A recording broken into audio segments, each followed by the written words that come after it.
गोविंदम आदिपुरुषं तम अहं भजामि। गोविंदम आदिपुरुषं तम अहं भजामि। गोविंदम।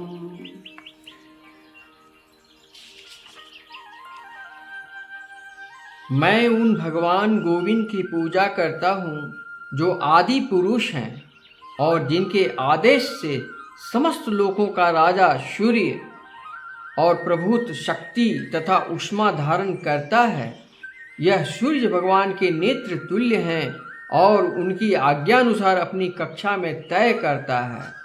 सूर्य सभी लोकों का राजा तथा सूर्य देव विश्व सूर्य ग्रह पर शासन करता है, जो उष्मा का तथा प्रकाश प्रदान करके अन्य समस्त लोगों को अपने नियंत्रण में रखता है। सूर्य कृष्ण के आदेश पर घूमता है और भगवान कृष्ण के विश्व स्वान को भगवत गीता की विद्या समझने के लिए अपना पहला शिष्य चुना। अतः गीता किसी मामूली सांसारिक विद्यार्थी के लिए कोई कल्पना भाष्य नहीं, अपितु ज्ञान मानक ग्रंथ है जो अनंत काल से चला आ रहा है। इस प्रकार मेरे सनातनी भाइयों, आप अर्जुन कहते हैं, अर्जुन उवाच अपरं भवतो जन्मं परं जन्म विवस्वतः कथमेताद्विजानीयानां त्वमादो प्रोक्तवानिति। अर्थात अर्जुन ने कहा, सूर्यदेव विश्वान आपसे पहले हो चुके हैं, श्रेष्ठ हैं, तो फिर मैं कैसे समझूं कि प्रारंभ में ही आपने उन्हें इस विद्या का उपदेश दिया था। तात्पर्य, जब अर्जुन भगवान का माना हुआ भक्त है तो फिर उसे कृष्ण के वचनों पर विश्वास क्यों नहीं हो रहा था। तथ्य यह है कि अर्जुन यह जिज्ञासा अपने लिए नहीं कर रहा है, किंतु यह जिज्ञासा उन सबों के लिए है जो भगवान में विश्वास नहीं करते, अथवा असुरों के लिए है जिन्हें विचार प्रसन्न नहीं कि कृष्ण को भगवान माना जाए। उन्हीं के लिए अर्जुन यह इस तरह से पूछ रहा है, मानो स्वयं भगवान या कृष्ण से अवगत न हो, जैसा कि 10वें अध्याय में स्पष्ट हो जाएगा। अर्जुन भली भांति जानता था कि कृष्ण श्री भगवान हैं और वे प्रत्येक वस्तु को मूल स्रोत हैं तथा ब्रह्म की चरम सीमा हैं।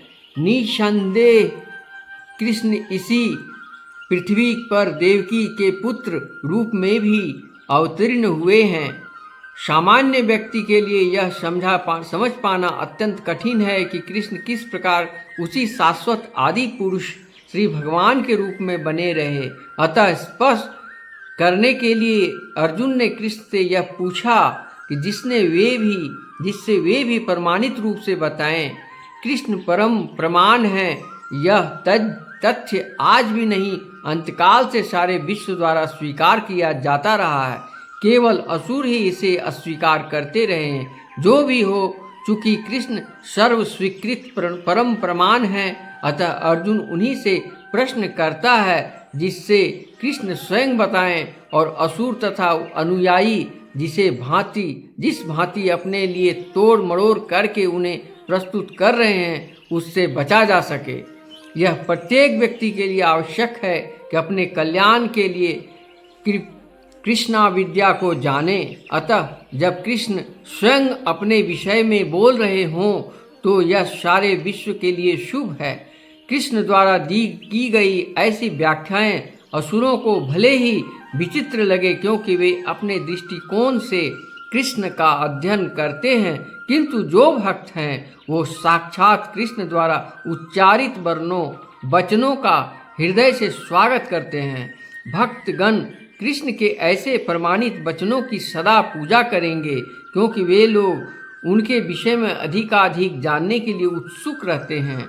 इस तरह नास्तिक गण जो कृष्ण को सामान्य व्यक्ति मानते हैं, वे भी कृष्ण को अति मानव सच्चिदानंद विग्रह दिव्य त्रिगुणान्वित गुणातीत तथा दिक्काल के प्रभाव से परे समझ सकेंगे। अर्जुन की कोटि के श्री कृष्ण भक्त को कभी भी श्री कृष्ण के दिव्य स्वरूप के विषय में कोई भ्रम नहीं हो सकता। अर्थात अर्जुन द्वारा भगवान के समक्ष ऐसा प्रश्न उपस्थित करने का उद्देश्य उन व्यक्तियों की नास्तिकतावादी प्रवृत्ति को चुनौती देना था, जो कृष्ण को भौतिक प्राकृतिक गुणों के अधीन एक सामान्य व्यक्ति मानते हैं। श्री भगवान उवाच बहूनि मे व्यतीतानि जन्मनि तव चार्जुन तद्यानहं वेदं सर्वाणि न त्वयं वेत्थ परंतप। श्री कृष्ण कहते हैं अर्जुन से, श्री भगवान ने कहा, तुम्हारे तथा मेरे अनेकानेक जन्म हो चुके हैं, मुझे तो उन सब का स्मरण करना है, किंतु हे परंतप तुम्हें उनका स्मरण नहीं रह सकता। अतः मैं आदि पुरुष श्री भगवान गोविंद की पूजा करता हूँ, जो अद्वैत अच्युत तथा अनादि हैं। यद्यपि अनंत रूपों में उनका विस्तार है, किंतु जो भी वे आद्य पुरातन तथा नित्य नव यौवन युक्त रहते हैं। श्री कृष्ण के ऐसे सच्चिदानंद रूप को प्रायः श्रेष्ठ वैदिक विद्वान जानते हैं, किंतु विशुद्ध अनन्य भक्तों को उनके दर्शन नित्य ही होते रहते हैं। कृष्ण स्वयं समभवत परमः पुमान यो गोविंदमादि पुरुषम तमहं भजामि। मैं उन भगवान गोविंद की पूजा करता हूँ, जो राम नृसिंह आदि अवतारों के अंशावतारों में नित्य स्थित रहते हुए भी श्री कृष्ण नाम से विख्यात आदि पुरुष हैं, जो स्वयं भी अवतरित होते हैं। इसीलिए कहा गया गोविंदम आदि पुरुषम तमहं भजामि। गोविंदम आदि पुरुषम। वेदों में कहा गया है कि अद्वैत होते हुए भी भगवान असंख्य रूप में प्रकट होते हैं। वे उस वैदुर्य मणि के समान हैं, जो अपना रंग परिवर्तन करते हुए भी एक ही रहता है। इन सारे रूपों को विशुद्ध निष्काम भक्त ही समझ पाते हैं। केवल वेदों के अध्ययन से उनको नहीं समझा जा सकता। वेदेषु दुर्लभम आत्म भक्तो। अर्जुन जैसे भक्त कृष्ण के नित्य सखा हैं, और जब भी भगवान अवतरित होते हैं तो उनके पार्षद भक्त भी विभिन्न रूपों में उनकी सेवा करने के लिए उनके साथ साथ अवतार लेते हैं। अर्जुन ऐसा ही भक्त है, और इस श्लोक से पता चलता है कि लाखों वर्ष पूर्व भगवान कृष्ण ने भगवत गीता का प्रवचन सूर्यदेव विवस्वान से किया था, जो उस समय अर्जुन भी किसी भिन्न रूप में उपस्थित था। किंतु भगवान तथा अर्जुन में यह अंतर है कि भगवान ने यह घटना याद रखी, किंतु अर्जुन इसे याद नहीं रख सका। अंश रूप में जीवात्मा परमेश्वर में यही अंतर है। यद्यपि अर्जुन को यहाँ परम शक्तिशाली वीर के रूप में संबोधित किया गया है, जो शत्रुओं का दमन कर सकता है, किंतु विगत जन्मों में जो घटनाएं घटी है उन्हें स्मरण रखने में वह अक्षम है। अतः भौतिक दृष्टि से जीव चाहे कितना ही बड़ा क्यों न हो, वह कभी परमेश्वर की क्षमता नहीं कर सकता। भगवान नित्य संगी निश्चित रूप से मुक्त पुरुष हैं, किंतु वह भगवान के तुल्य नहीं होता। ब्रह्म संहिता में भगवान को अच्युत कहा गया है, जिसका अर्थ है कि वे भौतिक संपर्क में रहते हुए भी अपने को नहीं भूलते। अतः भगवान तथा जीव कभी भी सभी तरह से एक समान नहीं हो सकते। भले ही जीव अर्जुन के समान मुक्त पुरुष क्यों न हो, किंतु यद्यपि अर्जुन भगवान का भक्त है, किंतु कभी कभी वह भी भगवान की प्रकृति को भूल जाता है। किंतु दैवी कृपा से भक्त तुरंत भगवान की अच्युत स्थिति को समझ जाता है, जबकि अभक्त या असुर इस दिव्य प्रकृति को नहीं समझ पाता। फलस्वरूप गीता के विभिन्न गीता के विवरण आसुरी मस्तिष्कों में नहीं चढ़ पाते।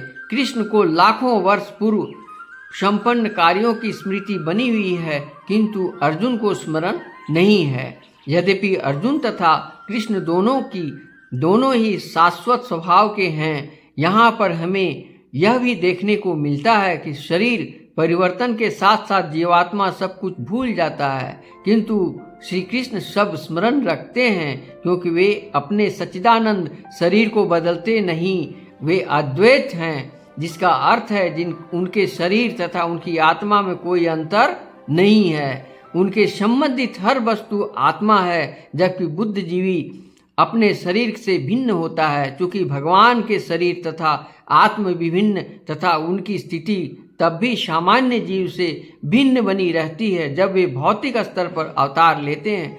असुरगण भगवान की इस दिव्य प्रकृति से तालमेल नहीं बैठा पाते, जिसकी व्याख्या अगले श्लोक में भगवान स्वयं करते हैं। अर्थात देव और मनुष्य में यही अंतर है, देव आत्मा और जीवात्मा में यही अंतर है। देव आत्मा का मतलब है कि वो पुनर्जन्म की सारी बातें उनको याद रहती है और अपने आप को वो बदलते नहीं हैं।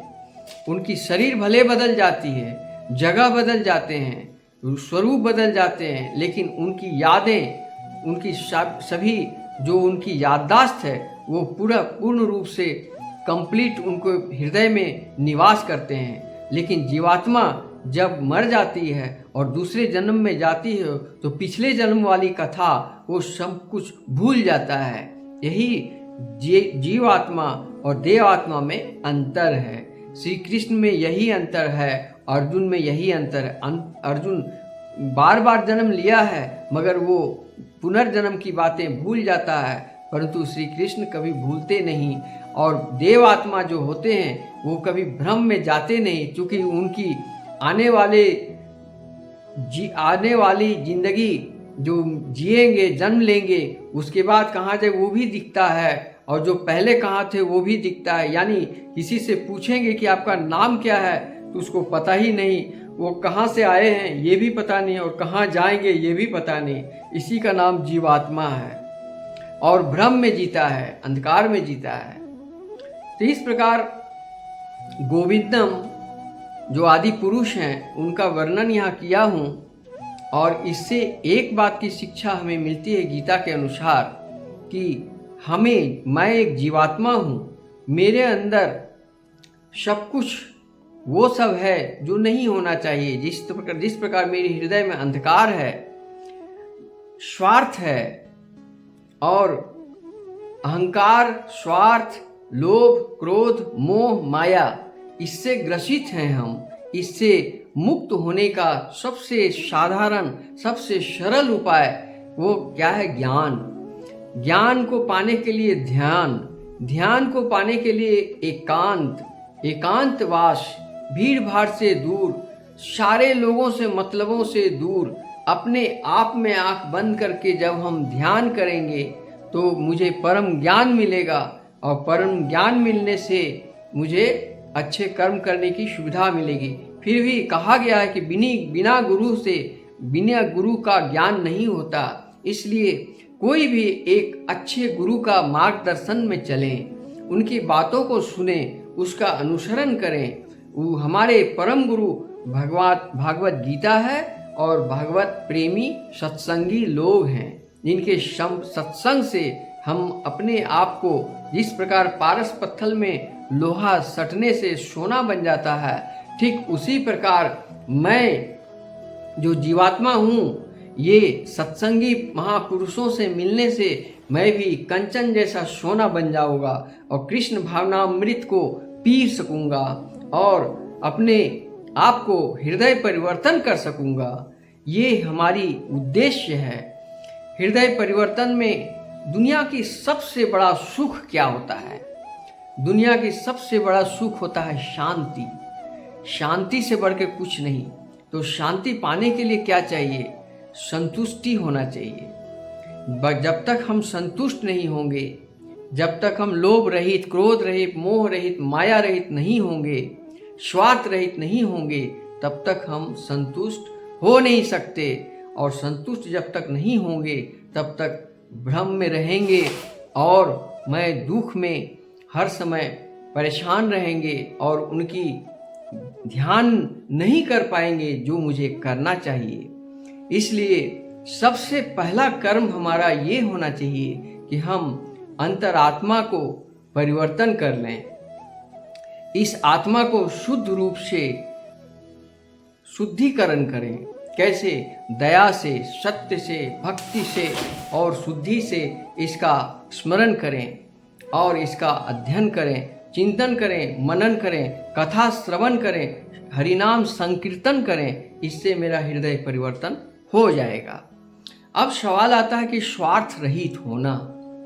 स्वार्थ के बिना कोई संसार में है नहीं, मगर स्वार्थ के भी 3 गुण हैं: सतोगुणी स्वार्थ, रजोगुणी स्वार्थ और तमोगुणी स्वार्थ। सतोगुणी स्वार्थ का मतलब है जब हम काफ़ी बीमार हो जाते हैं, सभी दृष्टि से हम कमज़ोर पड़ जाते हैं, कोई आशा नहीं, कोई भरोसा नहीं, कोई साथ देने वाला नहीं, जब हम टूट जाते हैं, जब मुझे सहायता की प्रचुर ज़रूरत रहती है, तो हम सहायता किससे मांगते हैं?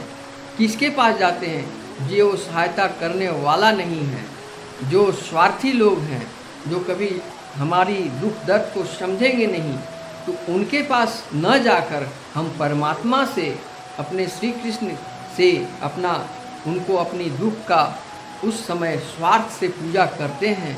उसको सतोगुणी स्वार्थ कहा जाता है। दूसरी, जो स्वार्थ के कारण ही किसान बीज बोता है और फसल को काटता है, ये भी रजोगुणी स्वार्थ है।